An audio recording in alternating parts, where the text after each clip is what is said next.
So what does the email look like? Are you just like, yo, mo money, mo jiggy? Is that what you just send their way? Yes. It's almost like you read my notes. Yeah. Mo money, mo jiggy. Mo money, mo jiggy. What do you think? Yeah. Yeah, perfect. Yeah. Exactly. All right, guys, pictures up. Pictures up. Pictures up. Let's roll sound. Rolling. Rolling. Sound speeds. Camera speeds. 2. Awesome. Take 2. Mark. Set up. Ready, set. And action.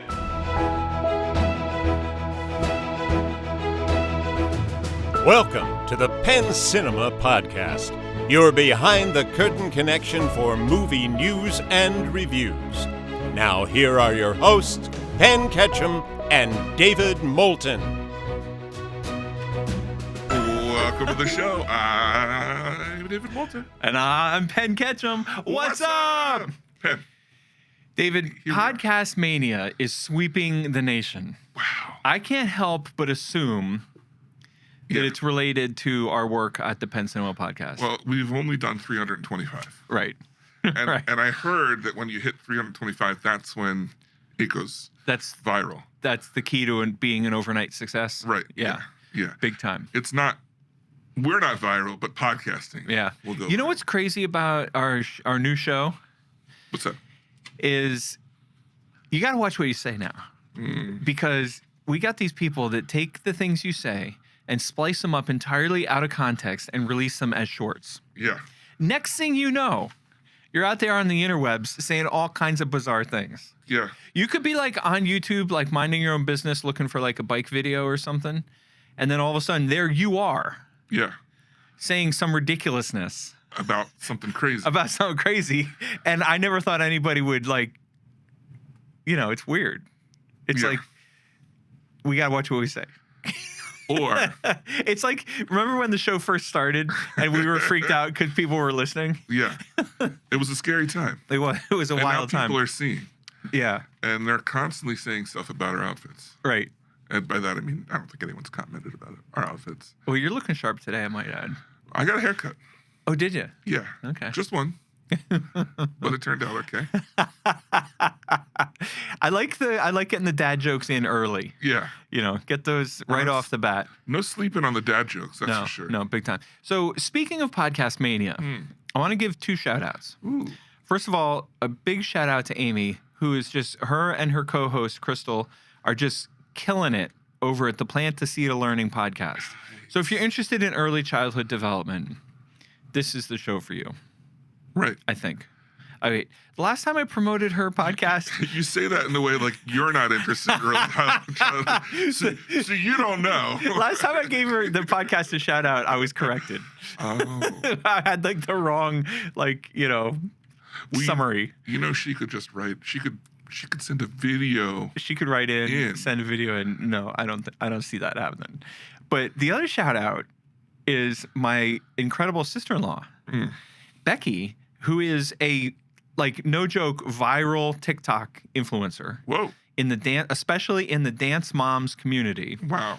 She's a big deal. She goes to dance competitions. Her my niece, is a incredible dancer, and they go to dance competitions, and Becky literally gets stopped by people who recognize her and want to take their picture with her. And Becky was a host or a guest on this Dance Moms podcast, and she did great. Why is the niece there if she's dancing? Right. Like it's the mom's dancing, right? Right, yeah, Yeah, absolutely. Yeah, for sure. Oh, well, I wasn't sure. Right. It was a little confusing. Yeah. I couldn't tell. So anyway, I can't help but believe that all the podcast excitement is generated from the Penn Cinema Podcast. Right. Now, here's the question. Talk to You're me. clearly showing them all the love. Absolutely. Right. Never once. Where's our love? Right. Why aren't they on the Right. early child? If you want to Right. get your kids started right, Right. listen, put Penn Cinema Podcast in the Right. background. Right. Yeah. Maybe that'll help.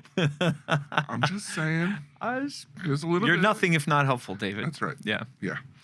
You ready to get into it? Please. We got news this week. I mean, Some of them are real news, like actual news. some real actual news. Are you familiar with Astro Boy? Not at all. Really? But I'm familiar with Asto Boy. Asto Boy? Yeah. Yeah. Yeah. Look, If autocorrect didn't pick it up, then it must be real. Ladies and gentlemen, our first headline today is that Astro Boy is getting a live action movie. Now, what we're doing with Astro Boy remains a mystery. Right. But we can confirm Astro Boy Astro Boy. is on its way. 100%. Right. 100%. But just say they were also going to make an Astro Boy Okay. movie. So we're expecting an Astro Boy movie and also an Astro Boy movie. That's going to be very confusing. The big difference, Yeah. Astro Boy, Yeah. live action. Is an actual thing. Yeah. Right. And it's going to be live action Okay. for the first time. That's the, I can be completely honest with you. yeah. Astro Boy rings a bell, but I'm not. What are we talking about? It was a cartoon imported from Japan, and it's a little boy robot who fights bigger robots. To be honest, I don't know what he fights. But that's your job. I mean, you're the I've comic book seen- guy. You're I've- supposed to know But it's like, it's old school anime. Okay. And I know that he fights something, and I don't know if it's robots or, it's very, you know what Mega Man is? Yes. It's like pre-Mega Man. Only from hanging out with you. Yeah. I only know Mega Man because of the show. Well, good. Right. At least I taught you something. So Astro Boy is coming out. Yeah. Hello, Frodo.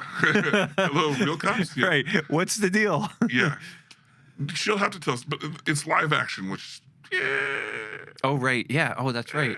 That's not. We don't call Frodo for that. We call Frodo. But she would know. I bet you she knows and has an opinion on Astro Boy. Yeah.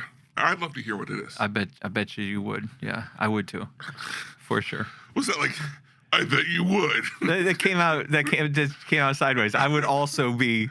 Okay. I didn't mean for that to come out that way. I bet you would. I meant it like, yeah, I bet you would because I also would find it interesting. Nice cover. I'm sorry, Frodo, if he insulted you. Right. Yeah. Right. Yeah. All right. Oh my gosh. All right. Next up, we have the news of the week. This is actual news. This is a big deal. And it happened quick. Like, I have to admit, I was walking around for the last month or two, and, you know, because I'm a know-it-all, I'm telling people, like, the Netflix deal is done. We're talking about Netflix's bid to buy Warner Brothers. And I told more than one person, like, this is going through, this is a done deal, like, you know, yada, yada, yada. Just a matter of time, right?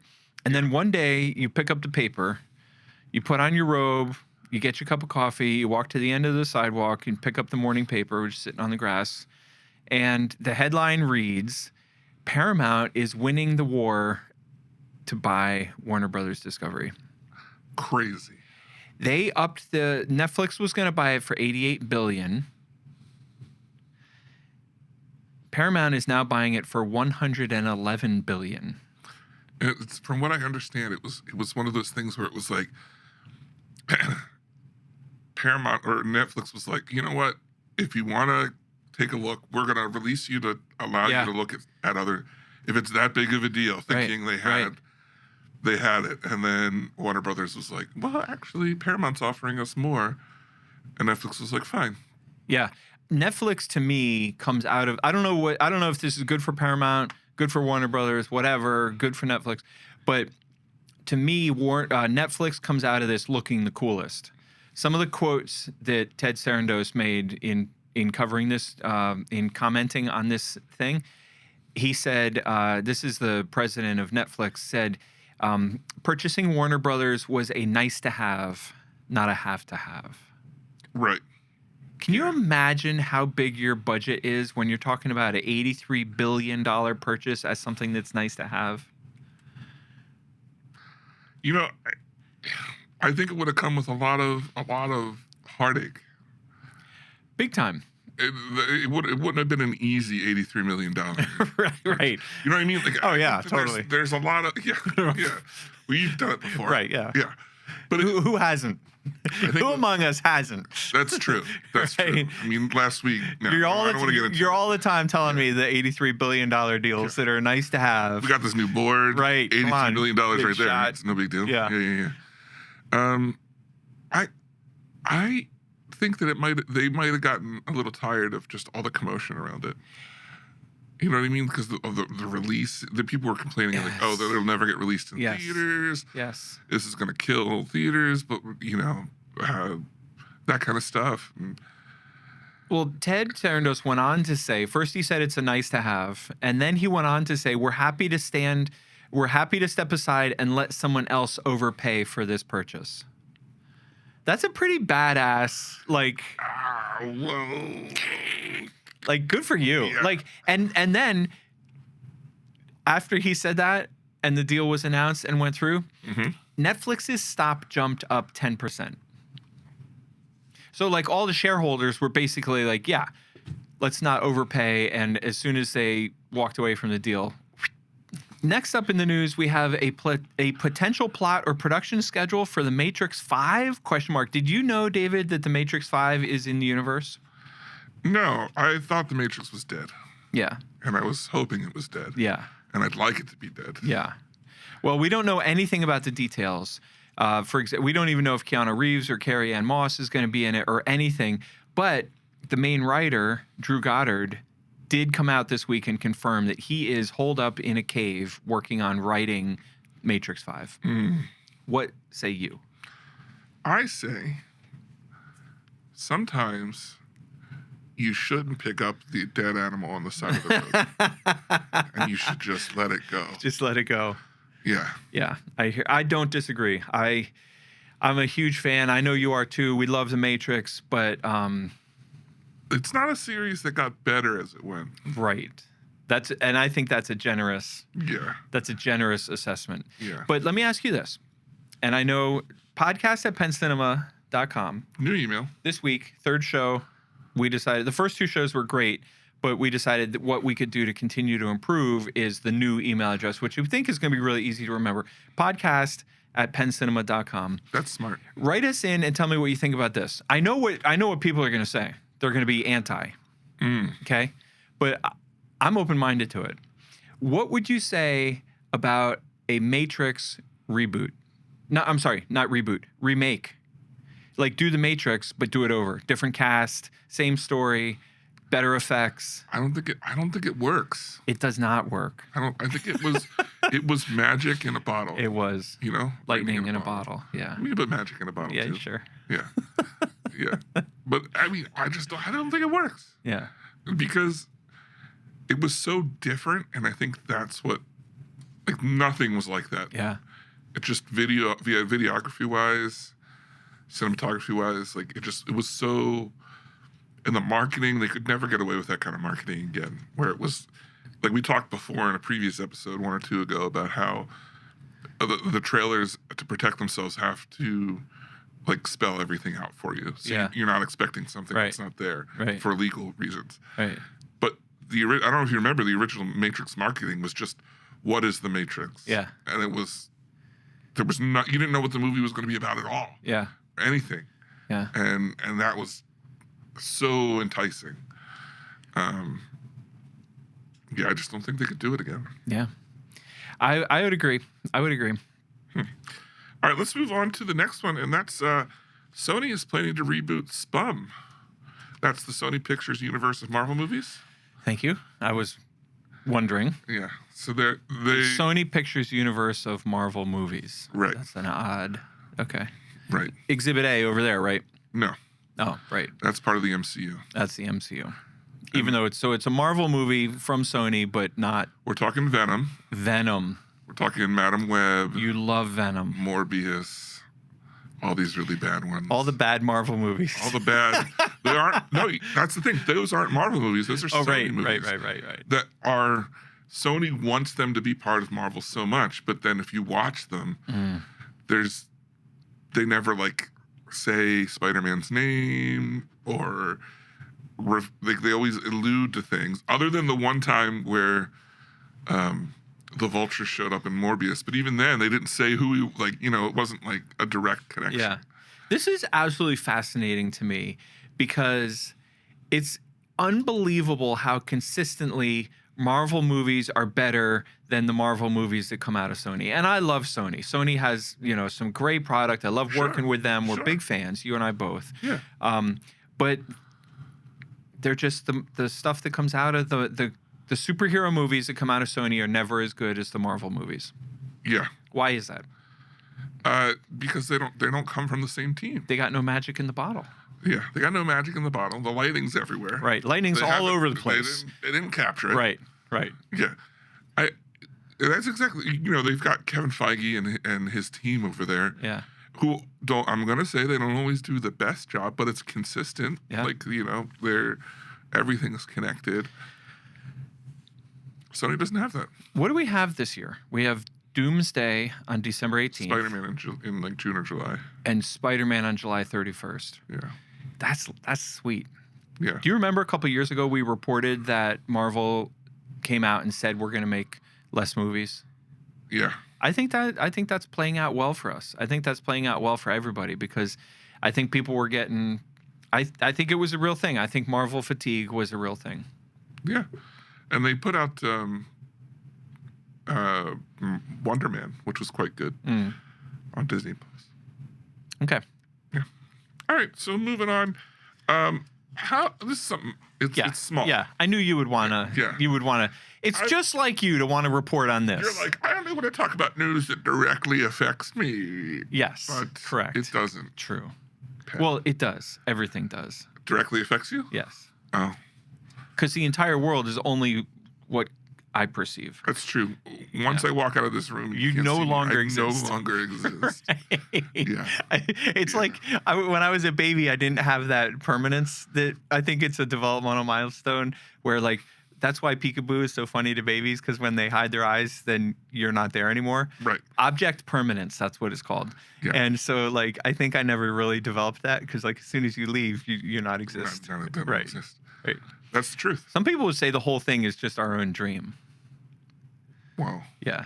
That's deep. Yeah. So anyway, all that being said, you claim Well, you claim to have some kind of news that's relevant to the listeners of the Penn Cinema podcast that has nothing to do with Penn Cinema, but you still think that we would all be interested in talking about it. Yeah. Okay. Yeah. Because this used to be, well, I guess it's not exactly it.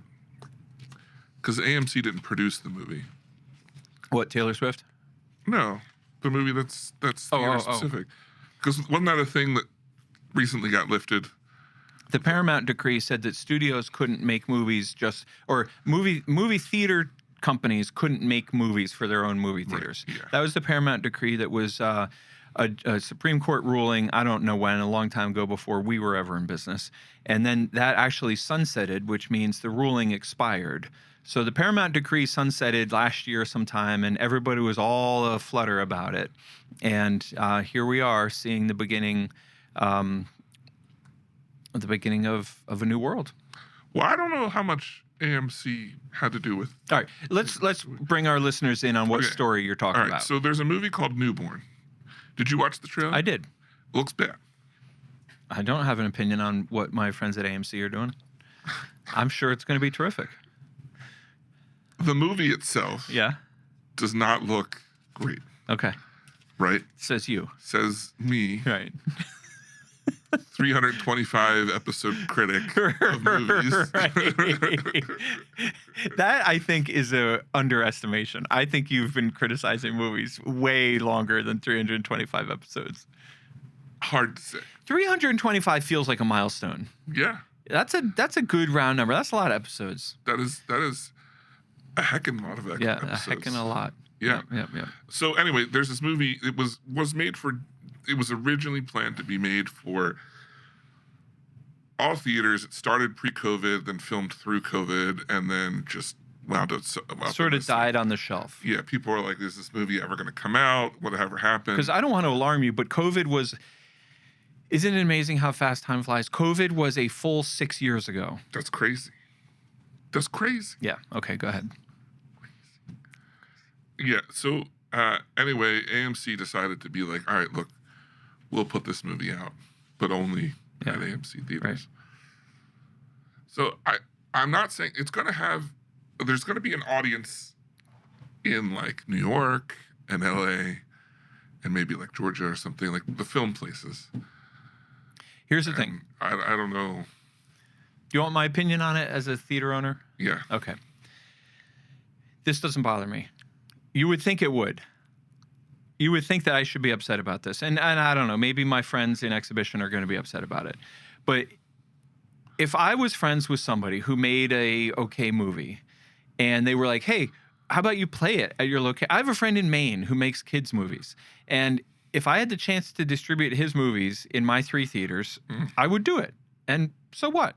Now, what's interesting is the reason why I'm not upset is the same reason I'm not upset about streaming. And that's because I know that when it's a good movie that people spent real money making, they're going to want to get real money back. And the way to do that is to distribute it to everybody. You know what I mean? So to me, this headline is uncomfortable to read. And of course, you know, your instinct is like, you know, but why am I going to, everybody needs to be creative. Every theater owner in the country, in the world, but let's just keep it in this country. Every theater in the country needs to be creative about getting content into their theaters that people want to see. I mean, I played Stranger Things. I'm playing Peaky Blinders. We had the Olympics on. Like, I think it's incumbent on theater owners to get creative and get the best content they can. And if my friends at AMC think that this movie called Newborn, which I want to talk about the title, but if they think Newborn is going to bring people into their theaters, good for them. I'm not threatened by that. Right?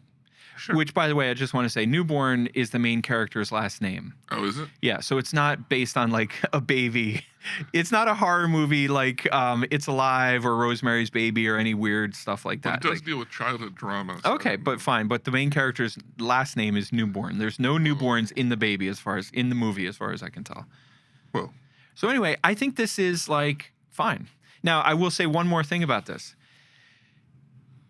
AMC had the exclusive on Taylor Swift, and they allowed Penn Cinema to get in on that release because, by coincidence, all 3 of our Penn Cinema locations are in markets that are nowhere near AMC theaters. Oh, wow. So I'll just say, if there's anybody from AMC listening to this and they would like to add Penn Cinema Lidditz to their release plan for Newborn, I'm happy to throw a couple extra bucks your way. Because, you know, if it's playing at 500 theaters because of AMC, it's going to make X amount of dollars. Yeah. If it's playing at 501 theaters, which is AMC plus Penn, it's going to make, you know, X plus, I don't know, $1,000. So what does the email look like? Are you just like, yo, mo money, mo jiggy? Is that what you just send their way? Yes. It's almost like you read my notes. Yeah. Mo money, mo jiggy. Mo money, mo jiggy. What do you think? Yeah. Yeah, perfect. Yeah. Exactly. Yeah. All right, and in our final news, I got some big news. Ken's got something to talk about. Yeah. David, brace yourself. Are you sitting down? You should sit down.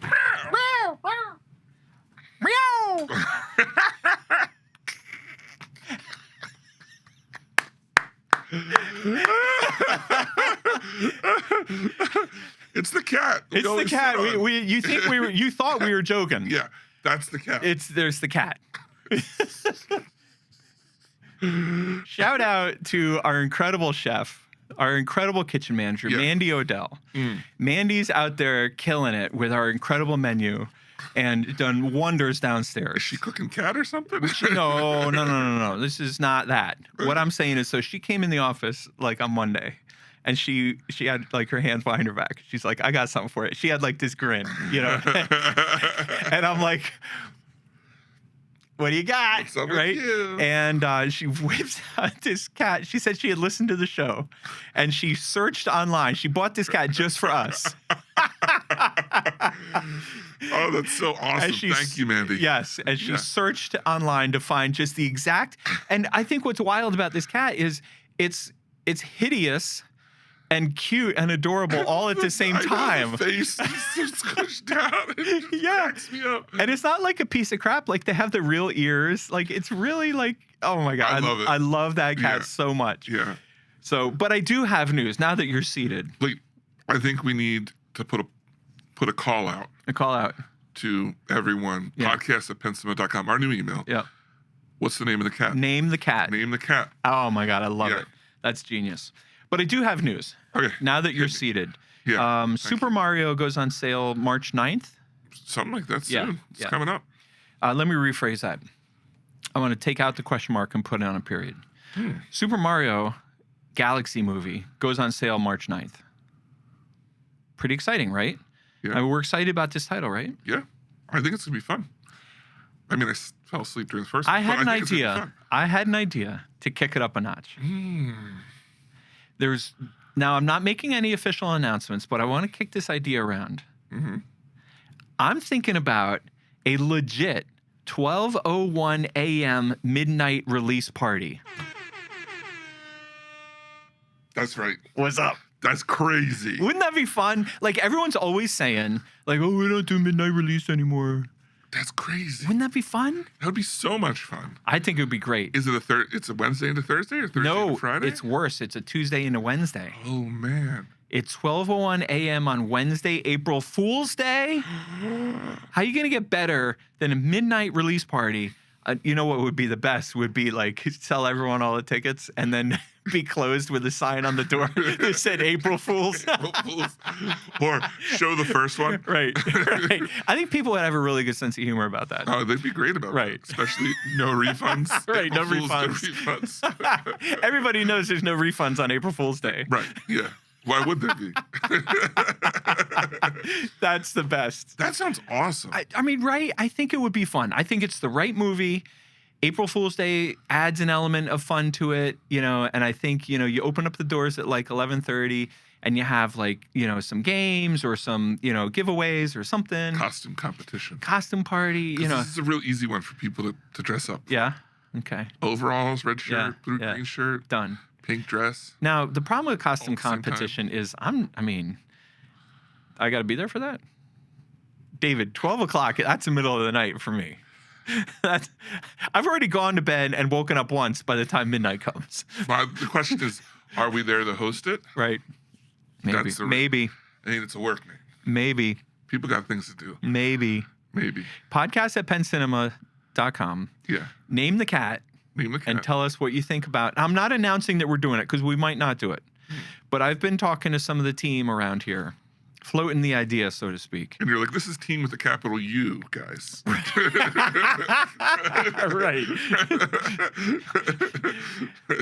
Everybody got to play their strengths, you know? Yeah. Now, listen, you want to do a 6 a.m. screening party, I'm your guy. That's crazy. You want to be in here at 5 a.m. to kick off, you know, the new Spider-Man movie, I'm your guy.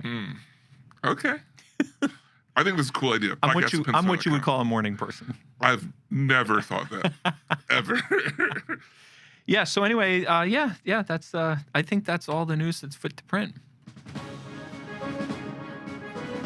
Oh. That was like my little subtle, like, Yeah. subdued. It was almost like you were afraid to go big. You want to try again? No, it's almost like, yeah, I do want to try again. Okay. Oh, that's the wrong one. Oh, see, that was so much better. I feel like I lost my mojo. I used to do them better. Yeah. Was it the cameras? It might be. Are you afraid? No, I'm You not. a little scared? I don't know. All Are you right, scared? David, this week we have 1, 2, 3, 4, 5, 6 trailers. We sure do. And you watched 5 of them. I watched 5 of them Yeah, because I okay. forgot, even though you I'll told cover me when the I got 6th here. one. I'll Yeah. cover the 6th one. Yeah. Let's start off with.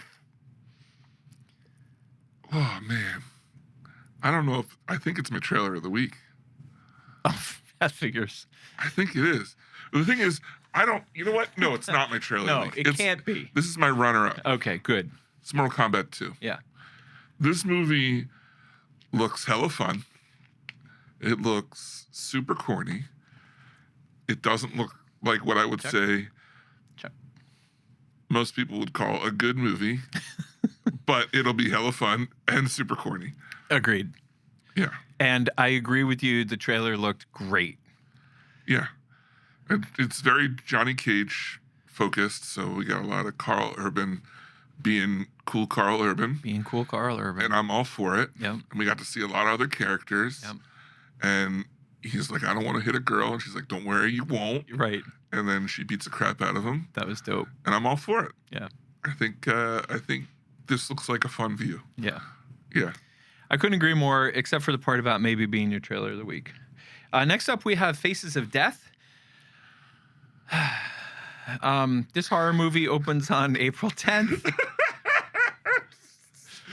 Wait, Penn, how did you feel about this? It was Go awesome. on. It was I'm awesome. I'm curious. It was awesome. I was totally into it. Okay, yeah, no, I'm ready. So I watched this trailer, and then I wrote the guy who's hitting me up to play it at the theater. Yeah. His name's John. Shout out to John. Yeah. John's the guy years ago who told me, "Penn, I've been a rich man and I've been a poor man, and I can tell you being rich is better." Okay, John, I'm still not booking your movie. Okay. And so what'd you tell him? Well, back then what we were fighting about was he wanted me to compromise my revenue at Penn Cinema to play whatever shitty movie he was, peddling at the time. He's in the movie business. We've already established on this show many times. There's a company that makes the movie, and that's called the production company. And then there's a company that distributes the movie, and that's called the distribution or the distributor. Mm-hmm. And then there's the company that plays the movie. That's me. And that's an exhibition company or the exhibitor. And so he's a freelance guy. So he has a personal email address, and then he gets hired by these smaller production companies to distribute the movie to the exhibitors. Right. And so I feel bad for the guy. I love dealing with him. He's super nice. He's very smart. He's been in the business forever. But he's always in the challenging position of like trying to sell you on this movie that like nobody wants. You know what I mean?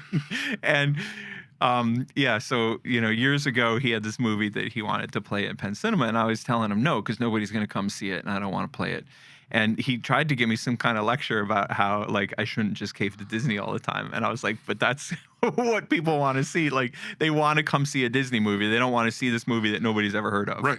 Yeah, and I think that's where Faces of Death lands. Yeah, I don't know. You know who we need to chime in? Goonies Jason. Yeah. Someone who actually He'll watch it. Likes this kind of stuff. This looks like something that people will go see, or does this look like something that you'd watch at home? There's nothing. I'm not going to go so far as to say this looks bad, but what I will say is that there's nothing about this trailer that makes me, Penn Ketchum, want to watch this movie. Is that who you are? Today. Okay. Yeah. All right. I was for like, the moment. That was news to me. Yeah. Next up, we have The Christophers, which I thought initially, from the title, was going to be some sort of documentary or something. This is my trailer of the week. Oh. This movie looks incredible. Watching this trailer to prepare for this episode made me, when I was done watching the trailer, I sent an email to Neon being like, hey, let's book this movie. Nice. Right. It looks good. For real. It looks incredible. So the movie is called The Christophers. It comes out on April 10th from Neon. It stars Ian McKellen, Michaela Coel, who I don't know, but she was an Oscar Award winner. Emmy Award. Emmy? She won he's an Oscar nominee and she's an Emmy winner. Interesting. I think it's what the scroll thing. Okay. And then there's smaller roles with James Corden and Jessica Gunning. But the movie looks incredible. It's a little bit of a whodunit. It's a little bit of a period, not a period piece of, what do I want to say? Like a little bit of Pinky's Out, just a little bit. Yeah. The premise is that he's an artist. Yeah. Meaning Ian like a painter. Yeah. And he did 2 series called The Christophers. And he's was going to do a 3rd one and then stopped incomplete. And she gets hired by these people to pretend to be whatever, his assistant or something, to steal and or finish the third set, so they can sell it.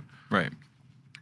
But then she winds up becoming friends with him. And I think it's kind of one of those unlikely, what do they call that? Like the not the fish out of water, but like the storyline is essentially the 2 of them end up becoming friends. Right. And the great comedy of the movie was when they're walking out and he says, I was once in a throuple. Yeah, it sounds like he just says stuff. But he doesn't know what that, didn't know what that meant. So he goes, but that was back when we just called it infidelity. And she's like, no, I don't, never mind. I don't know. I think this movie looks great. It's called The Christophers. It opens on April 10th from Neon. Hopefully we will offer it at Penn Cinema, but who knows? Next up is my trailer of the week. This was good. Hamlet, which looks to be a reimagining of Hamlet in Indian culture, and it looks great. I couldn't quite tell. It sounds like it's the actual like original dialogue too. Like the lines are from William Shakespeare. Yeah, it's the original. Like there's no, play. or there doesn't seem to be additional dialogue beyond. Right. And it's modern time. I should clarify. Right. modern time India is what I'm assuming. What was the Shakespeare movie they made with Leonardo DiCaprio? Romeo and Juliet. Romeo and Juliet. I didn't really care for that one. I loved it. Did you? I was a big Shakespeare head at that period of my life. I read the scripts. I had read Romeo and Juliet, but then when that movie came out, I read the script version of the movie, which was with all the what do they call it? Not spacing, but blocking and stuff. And I loved it. You were a big Shakespeare head? I was a big Shakespeare head. Yeah. You know. Yeah. No big deal. Who hasn't? Shakespeare headed. Who hasn't gone through a period in their lives when they were big Shakespeare head? I mean, have you ever read? It's a normal rite of passage. Yeah. I have read Shakespeare, and when I say I've read Shakespeare, what I mean is I've had Shakespeare books that they gave me in class, and then asked my buddy To tell you what happened. Yeah. So I don't know. I think this is great timing post Hamnet. Is it great timing, or does it muddy the waters? I think it's fine Yeah. because it's not the same story. I can't wait until April 17th when Focus brings back, is it Focus or A24? So whoever had Hamnet, till they bring back Hamnet so that I have Hamnet and Hamlet in my theater at the same time. Well, it'll be That's going to be, I can't wait. the story that inspired Yes. this story. Right. Yeah. And then we'll make a movie about the time that they had Hamnet and Hamlet playing on the same weekend at Penn Cinema. That's the next week. Right. Yeah. Next up, we have a teaser for a movie called Backrooms. It's based on an online series that I'm kind of familiar somewhat with. I think, if I understand because this is just a teaser, it doesn't tell you much. The guy discovers a portal to basically a warehouse with endless rooms. And as you go through the rooms, they're kind of each room is a copy of the previous room, but a little bit different, and it morphs into something else, and it gets creepy, and you can get lost in there and die in there and all that kind of stuff. I love the trailer. I don't know what the actual movie is going to be like, but the trailer's done quite well. I'm completely hooked. Yeah. I can't wait to see this movie. I hope that it's watchable by my standards from me being a scaredy cat. Yeah. You know what I mean? You know what I mean? I hope that I can handle it. You can't. I can't. We won't. Right. But anyway, the interesting thing about this is the writer-director that you referenced is Kane Parsons. And he is 19 years old. Wow. That's just to give that some perspective. Yeah. That's even younger than K-Lo. That's crazy. I know. Were you ever 19? I was. I think I was 19 right before I turned 20. That's crazy. I'm pretty sure. Yeah. Probably the first one to do that. Yeah. A few years after I was 16, I was 19. That's crazy. Yeah, definitely. Wow. What were you doing when you were 19 years old? When I was 19 years old? Yeah. I was graduating high school. Oh, there you go. A lot of sad things happened just as I turned 19. Awesome. Yeah. Yeah, let's totally ruin the show by completely getting into all of them Sure. right now. My dad died. Just get real heavy. And then 2 weeks later, 9/11 happened. Perfect. It was amazing. Yeah. And then Christmas. No, wait, that was... Oh, right, because you and I were 19 in different years. No, it was, that was also a first. Right. Yeah. You were 19 on a different year than from when I was... Because when I was 19, we didn't have 9/11. Wait, that's weird. You didn't do a 9/11? No. That year? No. Oh, okay. When I was 19, it was 1989. No, it was... Yeah. Yeah. No, 1999. Yeah. It was 1999. Does that mean no? That doesn't work. No, because Marley was... Because I was 19 in 2002. Yeah. And so... And you're more than 30 years older than So me. I was 1990. Yeah. Yeah, I just met Amy for the first time. Yeah, I was 19. That's crazy. It is interesting. Because then Marley turned 19 on a whole third different year.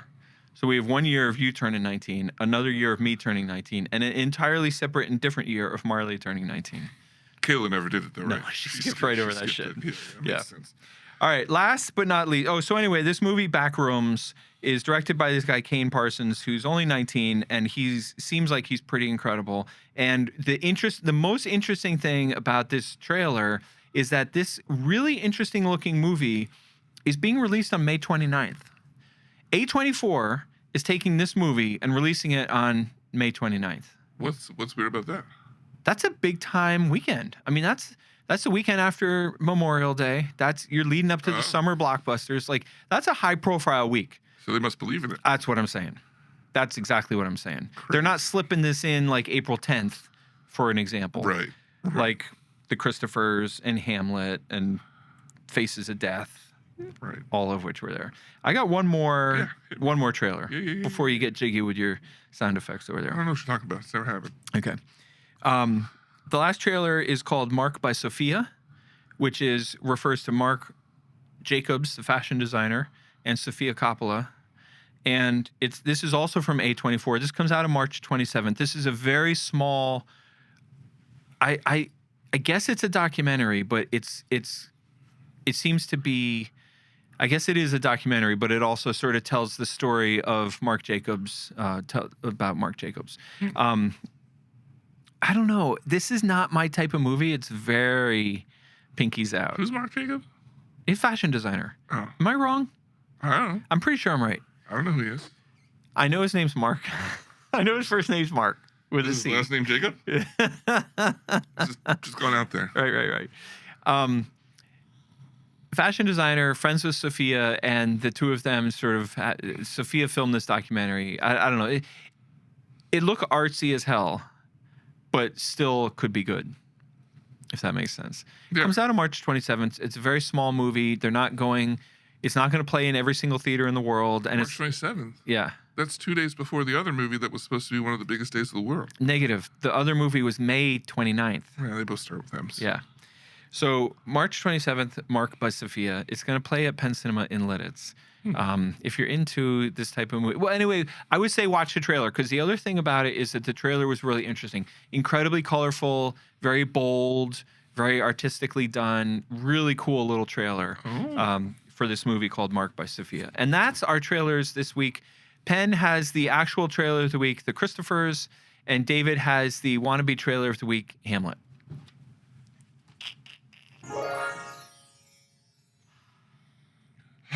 So nice. It is. Cleanse our palate before we get into the review. It's a little bit of a different chime than what we were used to, but it works. How do we, it missed the upper end. It doesn't have the sprinkle. Yeah. Yeah. Yeah, it definitely doesn't have the sprinkle. How do you feel about my summation of our trailers? You wanted my honest opinion? Indeed. Oh, brother, this guy stinks! That was my real opinion. Okay. Yeah. All right. This week we reviewed Scream. I believe we both saw it. Yeah. Okay. Scream 7 features a new Ghostface killer who emerges in Sydney's town when Sydney's daughter becomes a target. Sydney must confront horrors from her past to stop the bloodshed. Dun, dun, dun. You know what I found out watching this movie? What? Is I thought we had reviewed the last one, which was Scream 6, but we reviewed Scream 5, and Scream 6 came and went, and I didn't even realize it was a thing. And we didn't watch it? I didn't remember it, no. Interesting. So, and I only learned that by watching like a breakdown of the movie and realizing they were like, yeah, these characters are from the last movie, and they reappear in this one. And I was like, oh, I didn't know that. Yeah. Interesting side note, Scream 7 opened up this weekend to $60 million, making it the highest grossing movie of the franchise. Wow. Are you surprised to hear that? No. No, me neither. No. I think it was very popular. Yeah. There's a ton of people in there. This is the right time of year to do it. Yeah. No big competition. Yep. Yeah. This was definitely something that the public came out and saw. David, I'm beginning to pick up on a very slight sense that you didn't like this movie. I just thought it was not great. Okay. It's kind of boring. Let's put it this way. Okay. I saw this with what people refer to as the general public. Oh, the Gen Pop? Yeah. Okay. And I was in row B, which is the second row. Row B. Yeah. Right. And you'd think, what could possibly go wrong with when I got a big walking space behind me? The shenanigans are in the back. They're going to be in the back. Right, yeah. The movie had already started. And here's where I'm going to have a couple controversial opinions. Okay. Right? This guy walks in with a bunch of young teenage to preteen age boys, like Okay. 4 or 5. Yeah. And they all sit on the front row. And all of these kids, anytime there wasn't active stabbing on the screen, they had their phones out, full blast, scrolling Discord or whatever, and they were just talking to each other quite loudly that I could hear. And I can tell you, I was oftentimes more entertained by watching their phones than the movie. Get off my lawn. No, part of me was like, make them shut up. But then the other part of me was like, I mean, their phones are more entertaining than what I'm watching. So, and here's the thing. I think I like the last Scream movie better than this one, and I don't remember actually liking that one that I saw. But I think the reasons is that this movie was very much a nostalgia bait on knowing about Neve Campbell's character. And I saw the first one and maybe the second one when they came out. I don't remember anything about them. I know that she's in the movie, but other than because of what this movie informed me, I didn't know. Like, I had no like emotional attachment to her or anything. And this movie is fine. It's just fine. And I don't know. And then I'm thinking about like when they stab people in the heads and stuff, like, that would take so much strength to get that knife through that much bone. And it just like goes in the guy's head like butter. And then they reveal the people doing the killing. And it's like, there's no way these people were strong enough to stab. Just like no counter pressure, just slowly put a knife through some guy's skull. I'm like, the motivations didn't really make all that much sense, is what I'm saying. David, you're the best. You're the absolute best. You're the most consistent person I've ever known. Consistent. Yeah. So we got Star Wars, Yeah. which is pew pew, Yeah. and you got Star Trek, which is you, Yeah. with a lot of questions about world building and rules and, you know, how things work and what would actually happen in space and all this kind of stuff, right? Right. And so then we go and watch Scream. And I'm like, oh shit, he got stabbed in the head, right? And David's over there going, I don't think the knife would go in that smoothly. It's like, but it's not realistic. Yeah. Think of this lady she was crazy and then went into a mental home, was so obsessed about this girl, and then she kills her son Right. in the whole, it just is, I mean, well, I guess she's crazy. So yeah, I mean, I think David's assessment of this movie is totally unrealistic. Yeah, I've seen way more realer things in my lifetime than this movie. Okay? David, why didn't you like Scream 7? It was totally unrealistic. Yeah. I loved it. I thought it was a hoot. I had fun from the beginning to the end. I love these movies that set the tone with like a little opening scene that actually doesn't have anything to do with the plot, but is also like, I guess it does have something to do with the plot, but it's basically just like a fun way to start the movie with some real action before they get into like character development. And I will agree with you, but I'm a sucker for it. And it's similar to the pizza concept, but it's like, I knew that it was, what'd you call it? Nostalgia bait? Yeah. Yeah. I am a sucker for movies that can make fun of themselves or like, what do they call it? Meta? Yeah. Like meta humor, like making fun of the movie. Like there's a great. I was watching the new Vacation movie, which I really didn't like. But there's a great scene towards the beginning of the movie when they're talking about going on a vacation, just like he did when he was a kid. And he's like, "But this vacation's not going to be anything like the first one." In the first one, they had they had a boy and a girl. Now we got two boys. It's going to be totally different. And then they have this great conversation about the two vacations. And at the end of the camera's going around the room. And at the end, it goes on the one kid, and the kid goes, "I never even heard of the first vacation." And it was so funny and so meta and so self-aware. And I feel like the Scream franchise, that's always been a big part of what that franchise is, And so that to me gives them carte blanche to do anything they want.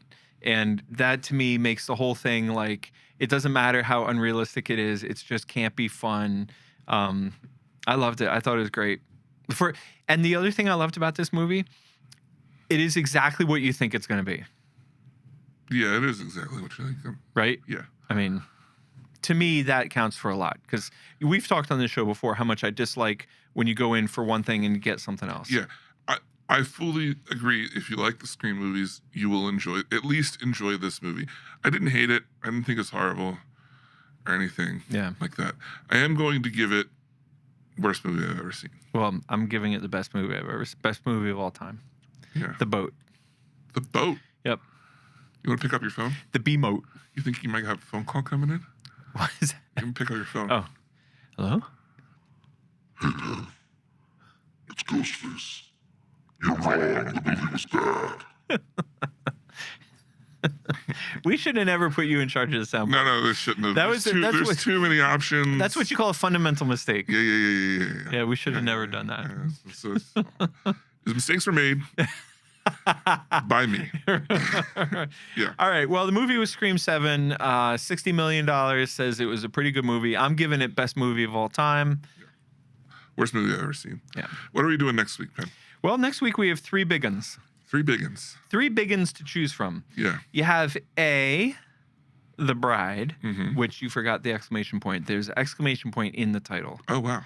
So A, we have The Bride. Whoa.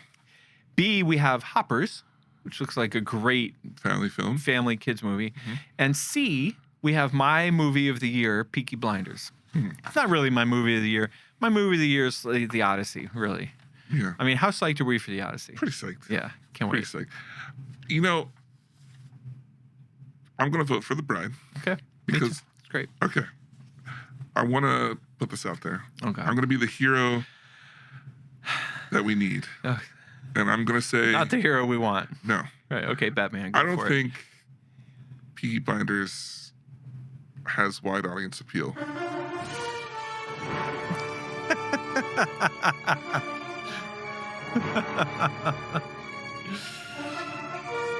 That's right. I said it. What do you think our number 1 movie is going to be next week? Scream. Interesting. I think it's going to be Hoppers number 1, Oh, yeah. Peaky Blinders number 2. I'm not saying nationally. I'm saying in Lidditz. Hoppers, Peaky, Scream, The Bride. I could see Scream being at least 2. You know what our number 1 movie this week was? Scream. You know what our number 2 movie was? What? I'll give you a hint. We only played it 2 times, and it was our number 2 movie. The Sight and Sound movie? Nope, it's 21 Pilots concert movie that we played in IMAX. People love 21 Pilots. It was all but sold out, and as a result, Penn Cinema Lidditz was the number 2 location in the entire country Whoa. for the 21 Pilots release. Not too shabby. That's great news. Yeah. Spectacular. Well, it goes to what we were talking about earlier about, theater owners got to get, diversity of content in their buildings. And that is the most diverse of content. All right. Yeah. All right. So next week we're going to watch The Bride. All right. Thank you. Yeah. All right. You ready to get into listener feedback, questions, comments, so forth and so on? Yeah. If you want to be a part of the show just like these amazing people, the best way to do that is to go ahead and email us, podcast@penncinema.com. It's a new email address. You want me to start? Yeah. You do this one, I'll do the next one. You can finish it up with the Yeah. the last one.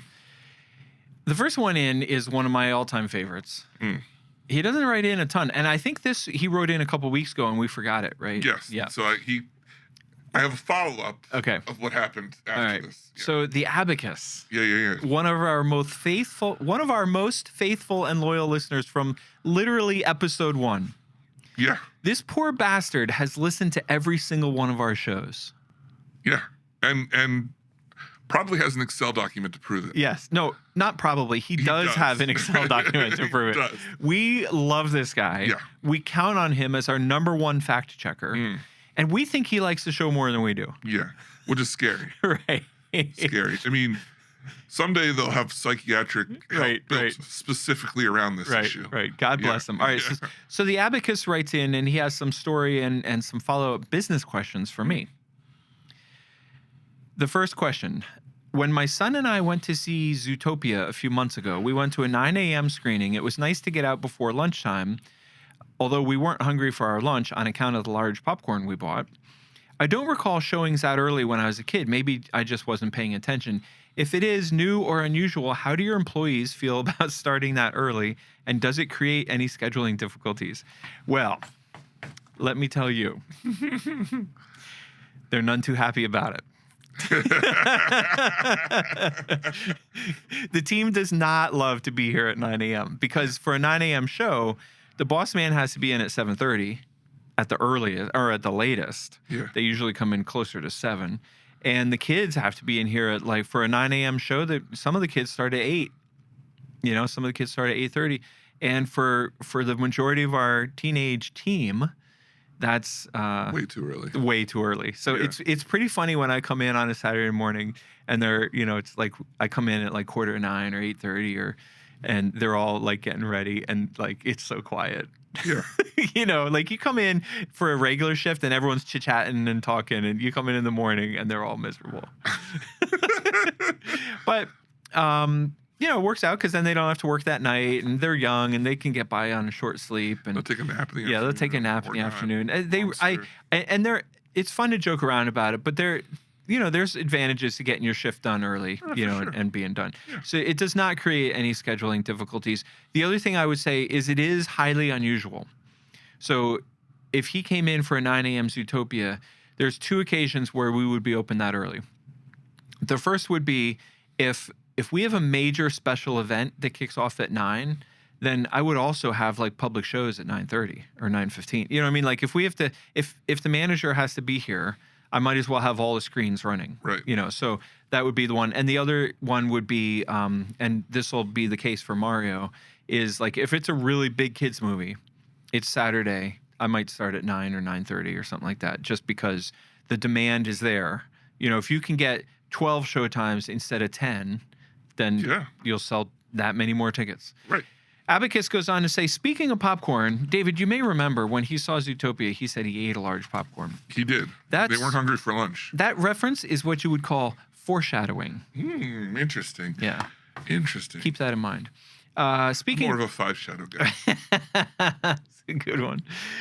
Speaking of popcorn, when I ordered my large popcorn, I was told it was free refills, but I always thought when you order something with free refills, it's something that should not be shared with others. It'd be like one person ordering the buffet at a restaurant and then passing out the food to other people at the table who didn't order anything. So I'm wondering if it's okay to share the popcorn if it comes with free refills. I confess, I did share it with my 5-year-old son, but we did not get or need a refill.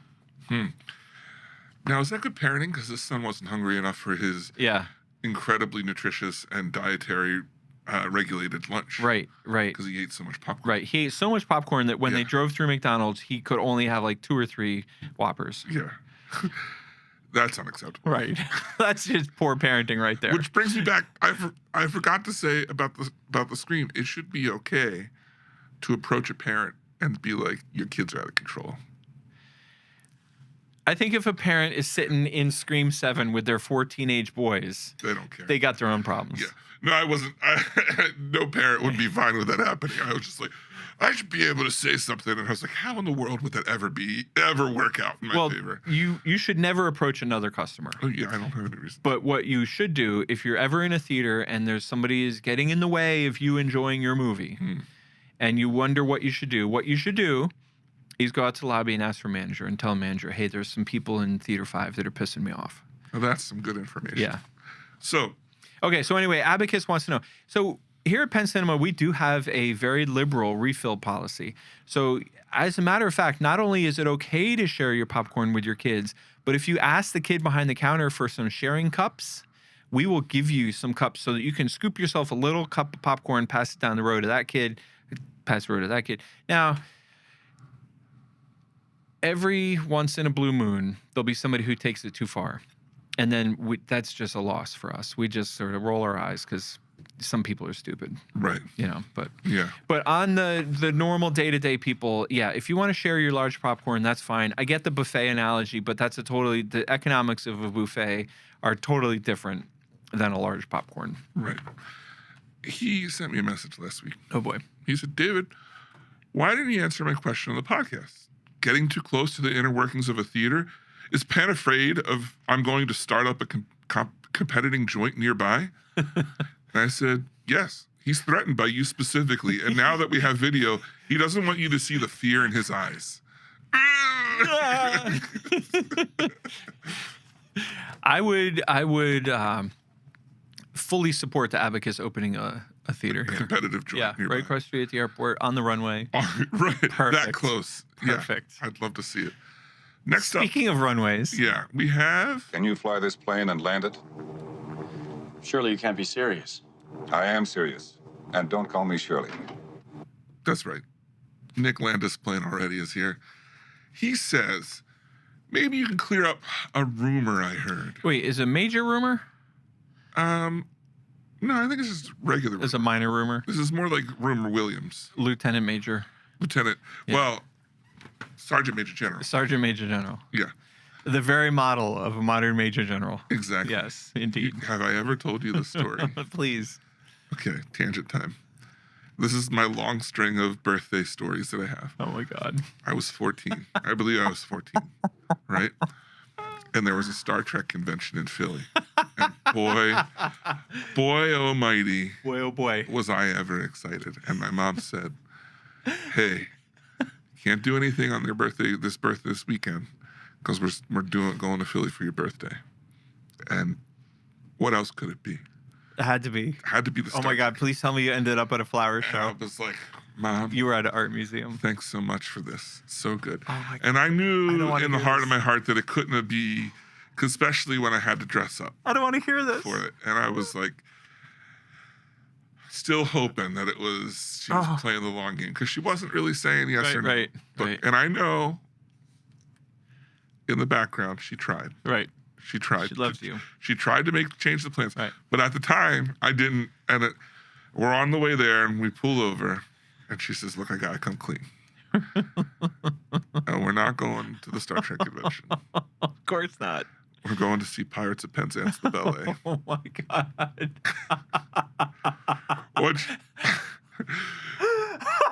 Which one do you think that your 14-year-old son wants to see more? Oh my God. Ballet or Star Trek convention? Wow, David, your stories just never cease. I did love the ballet. Of course you did. It was great. Right. So, yeah, but it was. That's a wild story. All right. So anyway, Nick Landis is playing already. He says, maybe you can clear up a rumor I heard. I heard the Boeing IMAX wanted to show Dune earlier this year, and they were told by the studio they were unable. Did you try and book Dune 2 at all? Like you are doing for the throwback, what are you calling it? The Wayback Machine? The time machine. But Yeah. we're booking regular Dune. Right. So And he's it asking- already happened. Yeah, okay. Yeah. So I guess he's asking if you tried to get Dune 2 as well. Mm. And it said, were you told it was unavailable? Also, did you try and book 2001 in IMAX as well?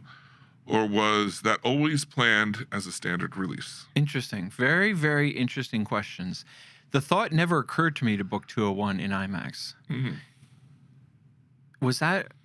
Did they release an IMAX version of that I missed? I don't know. That's one of those movies that has a lot of significance and is As is.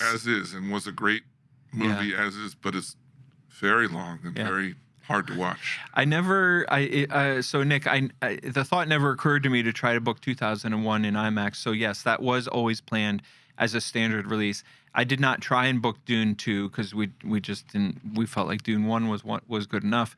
So the question about Boeing IMAX and they were told that Dune was unavailable. I mean, what's interesting about all these classics is that it's a fluid situation, which it's not always clear why there's certain dynamics, but like some movies could be available this week and not available next week, and they have windows like, oh, well, that's offline from April to September, and there's dynamics on why they're offline sometimes. And maybe I just got lucky and struck the date I wanted for Dune happened to be the date that the window was available. The other thing is there's different types of theaters. So I don't know what the Boeing IMAX is, but what do they It's call in a them? plane. They It's always flying. right. The thing they call them institutional screens. That's where you have like your museums and your space factories and your science factories and all that kind of stuff. And those are remember when IMAX was just documentaries? Yeah. And so those are sort of the IMAX legacy locations. And I think I'm correct in saying that the institutional IMAX screens have a different rule book for what's available and what's unavailable for them. So for an example, I wanted to play, there was, I think it was a Formula One documentary or something along those lines that I wanted to play. And I was told it's only going to the institutional, like a handful of institutional locations. So I can't give you a good solid reason, Nick, on why Boeing couldn't open Dune, but there's a million different variables for why sometimes stuff's available and sometimes stuff's not. It has to do with the date, and it has to do with the type of theater you are. Interesting. Yeah. All right, last but not least, last week, we threw some shade. Whoa. Last week, we threw some shade at the Shady Lady because we were both shocked that she hadn't written in. Yeah. She's a good long-time listener. Yeah. You've known her pretty much your whole life. Most of it, at least. Yeah. And she's a good, loyal listener. And she wrote in and said the reason why she would have written in earlier, but she couldn't remember our email address. Yeah. So that's why we did the new one this week. We took that message to heart. Yeah. We went on a staff retreat, which was fantastic. The food was incredible. It was great. It was right above a Dunkin' Donuts. Oh my God. It was so good. Anyway, we went on a staff retreat and came up with a new email address, which is podcast@penncinema.com. And then she goes on, okay, so now that I'm here, where do I begin? Well, I guess it doesn't really matter because after the third sentence, Penn stopped reading it anyway.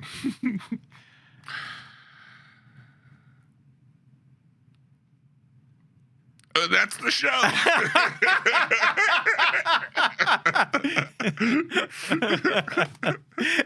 Take care and party on. She goes on to say, first, I need to correct David. Now, David, do you remember last week? Somebody wrote in, I forget who it was, and I forget the topic, but their letter started with, suck it, David. Oh, it was Gibble. It was the mystery gobble. Who would ever read a message from him? Right. Yeah. So funny. That was awesome. So anyway, this listener, Shady Lady, writes in, and at the top of her mind, after she makes fun of me a little bit, at the top of her mind is to correct you. It'd be the first time. It'd be the first time of all time. She says, first, I need to correct you, David. I do know how to check my YouTube subscriptions. I just didn't know that the video subscription would be the same as the audio subscription. Now I've lived and I've learned. Oh, I get it. It's like a live and learn. Yeah. And she's like, now I've lived and I've learned. And she's learned. Okay. It's clever. And furthermore, David, I watch more than John and Oliver. I regularly watch Bobby Parrish, Heron's Bonsai, Hamilton Dog Training, Drs. Todd Martin and Eric Berg, Home Decor, Decluttering Channels, and I've recently added the Penn Cinema podcast, which my couch partner has a love-hate relationship with. Yeah, apparently her dog Ruth, when I'm on the screen, watches it. Oh, yeah. And then when you come on the screen... I get that a lot. Yeah. I think we edit out sometimes we get notes and we don't have time to read all of the notes. Right. So we edit out usually the ones about how people love watching you and hate watching me. Yeah. Yeah. There's a lot. Right. If we put them all on, Right. way too much. Right. She goes on to say, Penn, although my shed days are behind me, this is such a classic sentence. This is like, she has such a way with words. I love this sentence. She goes, Penn, although my shed days are behind me, I will admit that a handsome structure will still make me turn my head when I drive by. When you mentioned A Clockwork Orange, I immediately flashed back to a 30-second scene some 50 years ago. Is that what would constitute a great movie or just a very traumatic one? Yeah, I would ask the same question. Like, is it great or is it just so disturbing that we always remember it? She goes on to say, because last week we talked about Tommy, the Who. And I think there's a little confusion in here. It's not a new movie coming out. It's just, they're just putting Tommy out again. Yeah. Yeah. Right. When you read her sentence, it sounds like Yeah. I would watch the newer version of Tommy, but I doubt it would be good. Oh, so she's a fan. She says, I doubt it would be good as the 1975 movie Tommy with Pete Townsend, Elton John, Tina Turner, Roger Daltrey, Jack Nicholson, Keith Moon, Eric Clapton, and Oliver Reed. And David, who raised you? Do you not recall how many times you refused to watch iconic movies such as Tommy? And the point. and the point. Yeah. So Shady Lady will be glad to hear that this is the 1975 Yeah. movie. And I'll tell her right now, if she's listening to this, that if she writes me an email, I will leave her a pass to see it. Nice. As a gesture of my appreciation of her writing in. It just goes to prove that I didn't like this. I knew that I wouldn't like this movie even as a kid. A wee lad. Yeah. Yeah. Well, maybe you knew she was going to take you to a ballet instead of Star Trek. Yeah. That was my get ahead of it, right? She concludes by saying, looking forward to our continued viewing pleasure with inaccurate information and hopefully future video responses from your diversified followers. Thank you, Shady. Yeah. That brings up the point. If you want to send in a video response, we're here for it. For sure. That's I have a new transition that I forgot to play. Oh, hit me. And this is for when we go from we're done talking about the movie. Yeah. Okay. And then we talk. Anyway, just wanted to share that with you. It's done. That's a pretty good detailed sound effect. Yeah. That's exactly what a movie sounded like when it finishes. Like you can hear the 35 millimeter like flapping. So when do you want to play that at the end of our film review? Yeah. Okay. That's a good idea. Before this. Because we have something to play now, and that's because everyone wants to know this burning question. Yes. I'm surprised that Shady Lady didn't ask it. Yeah. Everyone wants to know, Penn. Yeah. What's up with you?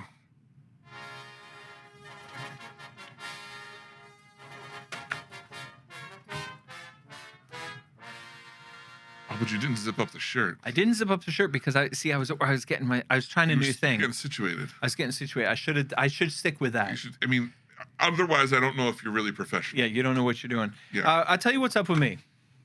First of all, do you remember years ago, we used to hear from this great listener. Her nickname was Soap on a Rope. Yeah. Do you remember Soap? I remember Soap on a Rope. She was the absolute best. She would write in some she always had she was kind of like Nick Landis playing already. Yeah. She had very specific questions about movies and comments. What happened to her? She was a resource. Well, I'll tell you what happened to her. No. She's gotten rich and famous. Now she's a big shot writer. No. Yeah, she's working on a novel or a book or a story or something like that. She's huge. Yeah. Huge deal. Yeah, it's a big deal. She's amazing. But anyway, I had the pleasure of hanging out with her parents. Whoa. Yeah. So she's a big time writer and she has parents? Right. Both. Okay. Yeah. All right. Okay. If you're gonna just flaunt it like right. that. Right. She's got it all. Some would say. Yeah. So anyway, and you know what we did? Because you get on in your part, you talk about new games that you're playing, stuff like that. So I feel like this is fair game. My family loves nothing better than game night. Oh. Right? And one of my favorite games is Dutch Blitz. Ooh. Are you familiar with Dutch Blitz? I am. You have to be because you're from here. Yeah. This is a fun game, and the four of us. It's a fun game, even with like 6 or 7. You can buy like expansion packs and play however many people you want. But it's really fun with 4 people because it's kind of like manageable. And Soap's family has a perfect table for playing Dutch Blitz, and we just played the hell out of it into the wee hours. Wee hours. Yeah. So like 7:30 p.m. Like 10. Whoa. We literally were laughing at ourselves. We were like, listen, man, this is getting crazy. I got to go. Yeah. The splits. It's 10 o'clock. It's too crazy. Yeah. Right. Amy and Kayla and I wrapped up Traitors season 4. Whoa, finally. Along with, we caught up. So thank you to Kayla's leadership. We caught up because we started season 4 late because we were watching seasons 1, 2, and 3. We just came a little late to the party. But we hustled and we got there and we watched the conclusion live the same way everybody else did. Johnny Weir and the other Tara Lipinski. They were both on it this season, right? Yeah, and they were incredible. She's crazy short, right? Yes. Like from watching the Olympics, she's like standing and everyone else is like right. I was like, wow. I would have never guessed from seeing her perform. They were great. And then also, I love me some Seinfeld. And Kayla and I love watching that 70s show. Mm-hmm. And Marley, years ago, turned me on to Brooklyn Nine-Nine. Yeah? I've been recently rewatching a lot of Brooklyn Nine-Nine, which is a great show. Did you guys watch Scrubs? No, we never really got into it. Scrubs is so good. Yeah. I just started a new, revival series. Yeah. With all the characters back. Well, that's all well and good, David, but that does leave one loose end. How? Oh. What could it be? What's up with you? Oh, man. I thought you'd never ask. I didn't even think about it. What's something that's kind of strikes me as odd sometimes is I don't watch a lot of movies at home. Oh, that is interesting. Yeah. Especially by myself. Yeah. Like for all the movies we watch, I just don't watch. Because for years you had a very faithful James Bond group going. Yeah, they're still going. Was that weekly or was that monthly? Monthly. Yeah, it was Bond night, and we go through series. They recently just wrapped up the Sherlock Holmes. They did all the movies from all the different movies franchises, and then they watched the series. And are they listeners of the show? The Abacus hosts it. Oh, he does. Okay. Yeah, and I can't remember what the next one is, but I had been sick and stuff, so I haven't been for quite some time. How long are you going to play that sick card? I think I have a good another 3-4 years in it. I think so. Yeah. Yeah. I was going to say months, but 3 or 4 years, either way. I can't come next week because I was sick 2 years ago. Sick 2 years ago. It was crazy. I'm sorry I'm late, but I didn't want to come. Yeah, exactly. Exactly. But I watched Predator Badlands. Oh, yeah. And I have to say, this movie was simultaneously very entertaining, fun, and also I was like, I don't know if I would have been as pleased by it if I had seen it in the theater. Like, I don't know. It was just kind of on that nice edge of being worth your time for a night and not. Because some of the CGI wasn't that great. But because it was on a smaller TV, it wasn't as obnoxious. Right. Yeah. I hear you. I couldn't figure it out because I didn't see it. I think it happened, when I was sick. Right. So back then, a little while ago. I watched a little bit more of X-Men 97. I also listened to the podcast that got me into podcasting. Which is called? Yeah, Dude. Oh, yeah, dude. UHH. Okay. Yeah, Dude. It's one of the first podcasts that were podcasts, comedy podcasts, hosted by the son of Jonathan Larroquette. Jonathan Preston Larroquette, his son. And Seth is the other guy. And they do, they just read funny news and stuff. They did a live show for their 20th anniversary. And it was fun to listen to these guys that have been doing this for just a couple more years longer than I have. Yeah. And that kind of thing. And here's one thing I want some feedback on. Podcast at pencinema.com. Right.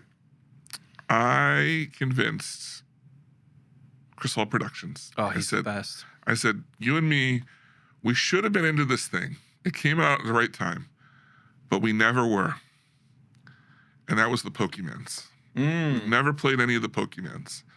And then this Friday, they re-released one of what's considered one of the better ones. And I said, what if we tried the Pokemans? And he's like, we could do meth instead. And I said, no. I had a drug joke working, same thing. Yeah. Go ahead. No, let's do the Pokemans instead. It's a little cheaper. Right. Same effect. Yeah. So we're giving it a shot. I haven't started yet, but less jail time. Yeah, less jail time. I want to know what the correct choices I should be making in this game. Who should I be getting for my team, and so forth and so on. I got red. He got green. This sounds to me like a nightmare. Yeah, why is that? I don't want anything to do with it. Yeah, well, I don't know if you know this or not, but I asked him to do it. I didn't ask you to do it. It could have been confusing. Right. In case I wasn't clear. Yeah. Oh, my word. All right. Well, that's all we got fit to print this week. Look, next week we're going to be watching The Bride. The Bride. Yeah. But if you want to let us know about anything that you want to listen about, best way to do that is podcast@pencinema.com. But if you want to support the show, Penn, what's the number one way to do it? Well, if you want to support the show, the number one way that you can do that is to name the cat. Yes. Name the cat. Podcast@pencinema.com. Now, I don't want anyone to be funny and just write in and be like, oh, you should name it Frank. You know what I mean? Or so, I want you to give us a name and a story behind it. Yeah. Why? Why that name? If it's going to be Frank, there's got to be, Yeah. Yeah. Because let me be frank. Right. If anything. Right. Okay. Can I still be Penn? Yeah. That's great because this episode starts with a dad joke and ends with a dad joke. Yeah. That's the good life. All right. Well, once again for the Penn. But wait. Whoa. What if you're not good at naming things and you don't want to name the cat? Oh, what should they do? Then they should tell a friend about how much they enjoy the show. That makes sense. Yeah. And what's wild about it is you could do both. You could. You could name the cat and also tell a friend how much you enjoy the Penn That's a Cinema real podcast. commitment. Yeah, that's a big deal. But I think our listeners have it in them. I think they can. If do anyone that. does. Yeah, if anyone does. Yeah. All right. Well, once again for the Penn Cinema podcast, I'm David Moulton. And I'm Penn Ketchum. Take care and party on. Thanks for joining us this episode. Our hosts would love to hear from you. To contact the show with your thoughts and reviews, email podcast@penncinema.com. This podcast is a production of Penn Cinema. Escape to the movies at Penn Cinema, featuring crisp digital projection, killer sound, reserved seating, and premium power recliners. With locations in Lancaster, Pennsylvania, Wilmington, Delaware, and Huntington Valley, Pennsylvania. Showtimes and tickets available at www.penncinema.com.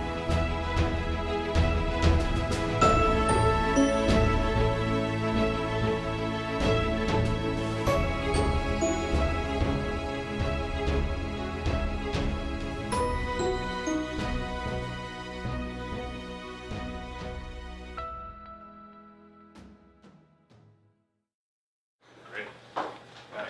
That was awesome. Good. Yeah. Great. I'm happy. It's a cut.